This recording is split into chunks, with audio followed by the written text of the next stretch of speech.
Hi, I'm Paul Butler. I'm one of the client partners at New Leaf Training and Development, and I'm joined today by Ivan, Peter, and John from Evolve Business Strategies, who were brought in to manage the Santa Clarita Valley Chamber of Commerce, which is actually it's the third largest city in LA County, and the chamber is one of the top 10 largest chambers in LA County. I'm delighted to say that we're also members of that chamber. Hey guys, the purpose of these Take Fives, as we call them, is to give people some practical help, provide some hope, and even sprinkle a little bit of humor. So I've just got one question, which I'd love you to run with for, we normally say 5 minutes, but with this being our 25th edition, and there's 3 of you on there, we'll run for up to about 10 minutes. And here's the question. What are you learning personally, professionally, and even as an organization during these rather challenging days? And tell us a little bit more about the work that you do, what you guys do and who you serve. So over to you, John, Ivan, and Peter, and I'll wrap it up when you're done. All right, sounds great. Hey, thanks, Paul, for having us. We really appreciate the opportunity, and happy 25th episode here to you today. It's great. And thank you for your membership of the chamber. I think it's we appreciate you being a member, and you bring great value to us. And I hope that we are bringing value to you as in your business as well. So thank you for your involvement and commitment to the community and the chamber. Gosh, as everybody knows, these last few months have been super challenging on a number of levels, and I think one of the things that we've really learned early on in all of this is, you've got to be flexible. It's not just about, everyone talks about pivoting and changing course, but there's a huge amount of flexibility that you've got to build in now to your daily routines, which we found right from the get-go. I know that, Ivan and Peter can speak to this as well, but, we right out the gate at the chamber saw what was coming before the stay-at-home orders were issued, and we started planning and processing. We got ourselves ready to go. We moved our computer and equipment home so that we could immediately start working from home because we assumed that was going to be coming. We started planning new programming that was going to benefit our members, and we actually held the first COVID-related webinar before the stay-at-home orders even came. So we really wanted to make sure that we were in a position to react and serve the business community as quickly as possible. And be flexible about all that. And I'll turn it over to either Ivan or Peter to kind of take it from there. Yeah, and I think, there was so much information coming across, and it was constantly evolving and changing. So one of the biggest challenges we had was to, assemble all that information, and how do we distribute that to the business community that makes sense, and not just overwhelm them with, so much information and just changing dynamics. So, that was a big challenge for us as well. As John said, we obviously adapted all our programming and stuff, and we've done over 50 webinars this year. Unique content and just helpful information, and ranging from mental health to business to legal, covering the whole base, just trying to help everybody out.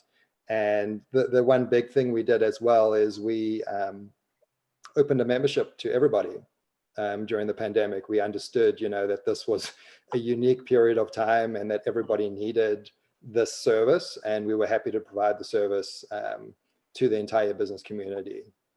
And I don't think we can underscore that enough, that, we're a membership-based organization, and we rely on members and membership dues to help fund what it is we do at the chamber. And the fact that we immediately, without question, there was no debate, it just said, open up everything, take down the walls, take down everything membership related. This is such a tragic event. This is so hard hitting that we've got to help every business in the Valley if we are going to survive this thing. It just can't be certain people have access to certain things. We need to make sure the entire business community has access to this information. And then, Peter and Ivan can talk this too, is we not only opened up everything, but then we froze everyone's membership for more than 2 months and said, don't worry about paying us dues. We're going to figure it out on our side.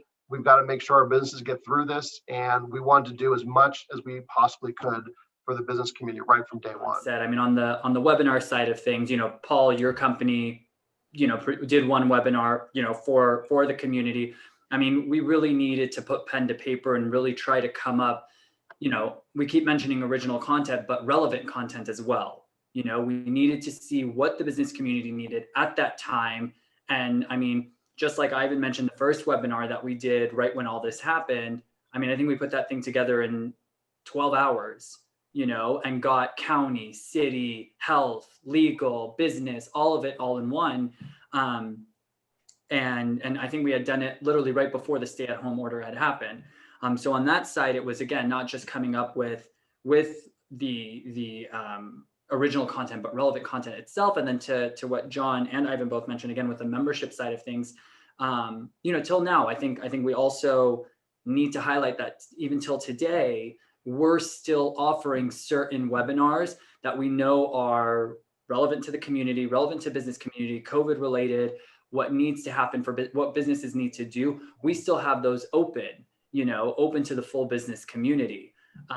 We are getting slowly back into things of bringing back some of our old events or revamping what we had in-person events to now virtual events, our mixers, our, you know, Empowered Women Network and all that stuff. We are bringing those back. We're going back to how we were, because we still need to bring value to membership.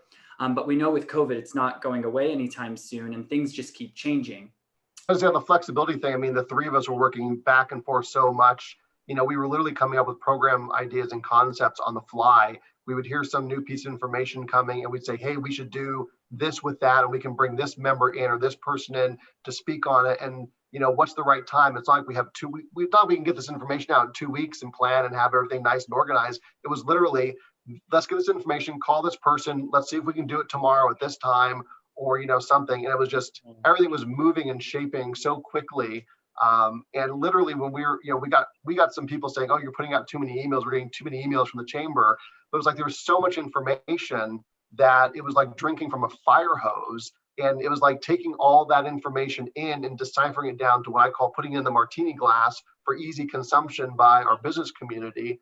Because it was technical, and thankfully, you know, we all work in public affairs here, so we can take that government jargon information and kind of simplify it for the business community who's not used to having to deal with government at this level and intensity on such a fast moving basis. So I mean, that flexibility, you know, was so important. And then that flexibility really turned into creativity in how we got the information out and how we started doing things. And altering everything we did completely. So I mean, that was really great. And you guys can talk to one of the new programs we launched, like Impact SCV, you know, which really boosted our advocacy efforts during this time, which is critical. Yeah, I wanted to jump in actually when you finished and bring that up and say, I think it's a good, you mentioned us, you know, being in the public affairs world and whatnot, and to segue into that is the advocacy stuff. You know, Paul, I think one thing that a lot of people don't realize is how much of that actually matters and how much of that a chamber actually does.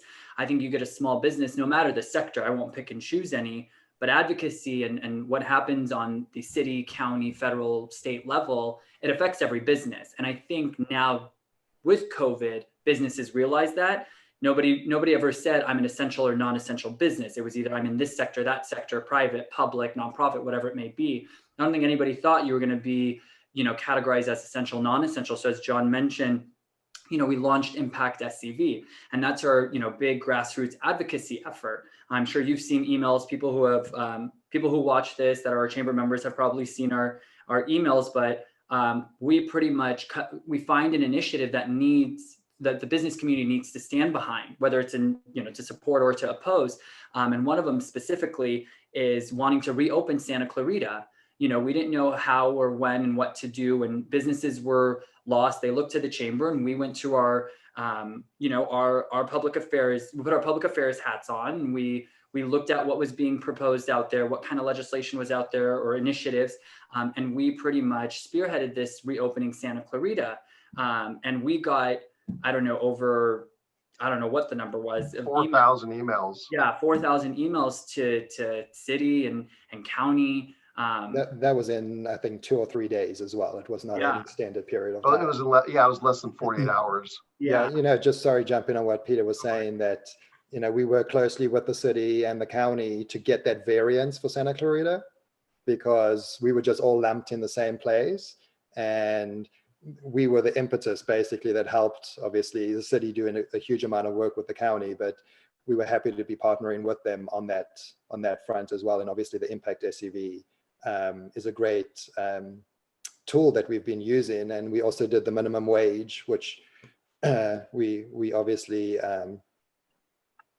disagreed with, but unfortunately the county still passed it. But you know, we always have the business's interest at heart, and we will always fight for that. Yeah, I think to Ivan's point on that is, you know, win or lose on what we do, it's more so of what we're putting out there. And as Ivan said, we have the business community is best interest, you know, so we do everything and anything that we can. And with that, you know, just one other thing to touch on the advocacy side of things is, you know, and Paul, I don't know if you had a chance to be on it, but we were able to sit virtually, obviously, but meet with, you know, high leaders in Sacramento. You know, we all, again, one thing that we learned, and I think Ivan mentioned it earlier, is kind of using our own personal resources. And we all dug into our own networking groups and, you know, pulled up these meetings with our state, you know, officials, one being the lieutenant governor, for example. We had her, she came virtually and addressed, you know, the business community, gave us an update on what was going on in Sacramento, what we needed to do. We had the governor's office of business, Go Biz, you know, they were on there as well. And again, as Ivan said, we constantly have the business community's best interests at heart. And we're pretty much just trying to put our minds together, you know, come up with stuff, you know, amongst each other, plus what can we pull from our own network, from our own past experiences, and, you know, what can we do to constantly make Santa Clarita this, you know, business friendly, you know, business healthy climate and all. And so I think our advocacy really isn't, you know, we're trying to shed more light on it. I don't think it gets the credit that it deserves, the amount of stuff we do, not to just, you know, pat ourselves on the back, but I think the advocacy side is a lot more difficult than putting on even some of our biggest signature events, a golf tournament. We just had we had a golf day, you know, something as small as an advocacy thing though. I mean, a golf tournament is a cakewalk, you know, and I think that's one thing that we really want to shed light on. And at least for me, and I hope Ivan and John agree, is I think the advocacy side really needs to be spotlighted for the chamber. You know, you join a chamber to network and mix, that's a given. But what you don't know is the backside of things that we do, is when we go and testify when we could in Sacramento, which we had done multiple times on behalf of the community, all the letters that we produce, you know, we hope Impact SCV shows that, you know, we're trying to pull as many campaigns, and we tell our members, you know, if you have a specific issue, that's what government affairs is for. You bring it to the council. As a member, you come to the council, you present on it, you tell us why this will affect, help or hurt your business, and we'll take a position on it, you know, and we'll advocate for or against it if it helps our business community. Yeah, I think that's a great point, Peter, is that it's not just us going after issues that we see on the horizon that we know that are happening at different levels of government and making the calls and contacts that we need to make on behalf of the business community. But if the business community, our members, have issues, they can bring them to us and work through the process, and we'll take a position on it. And that's what's really great about that, is that we have this open, transparent, inclusive process at the chamber for all of our members, not just on advocacy, but I mean, really for anything that members want to bring to us. We've gotten good ideas from members as well. I mean, they've been in constant contact with us throughout this entire process and new world that we're living in.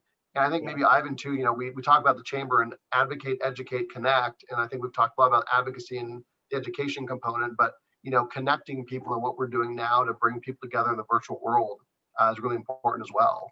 Yeah, absolutely. And just to jump one last thing on the advocacy thing as well is obviously getting our elected officials out in the open and getting people to ask them questions is really important. And we're proud to say that we were the only forum for the special election, for the congressional special one, as well as the general one. So, you know, we really worked hard to get those and to make those available to everybody.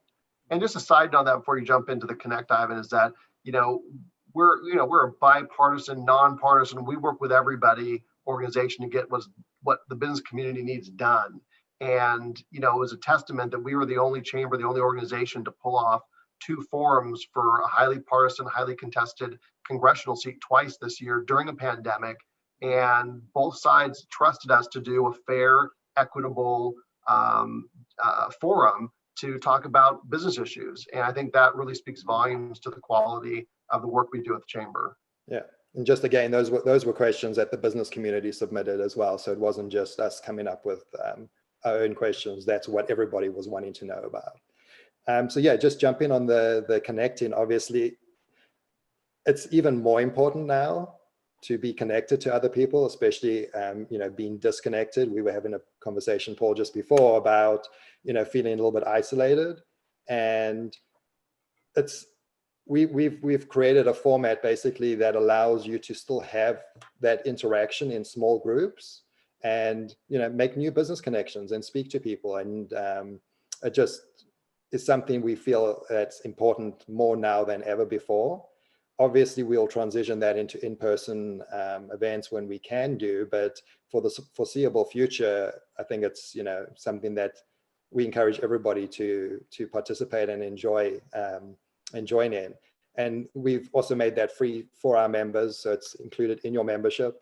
And we've tried to do a lot of those things as well to give as much member benefit to everybody as we possibly can. Just for an example, on the format, it allows you to either have a personal one-on-one conversation with somebody, or you can be at a table of 5 people and you can move from table to table. And it's a really cool concept. And, everyone who's joined us has really appreciated it. And New Leaf is going to be our sponsor for the December holiday mixer. So we thank you for that. And we look forward to obviously being a great event. Well, first of all, guys, I just wanted to say thank you so much for joining us for really what is a special edition for us, because this is the 25th one and they've been immensely popular. So we wanted to do a slightly extended one. And this is the first time we've had 3 people. So again, thank you so much for lining up your calendars for us. And if I may, I know you guys have all heard this from me personally, but I just wanted to kind of record this, as it were, that really we are so delighted as members. I mean, when I think about the Chamber of Commerce, 3 words come to mind to me: efficiency, effectiveness, and just quality. And I know from our perspective that we are absolutely delighted to be members again. And I'm very, very much looking forward to what the future will hold. So thank you again, most sincerely, thank you so much for all the work that you do, really to help kind of, people and organizations really be their best. So could I offer you a virtual high five? High five.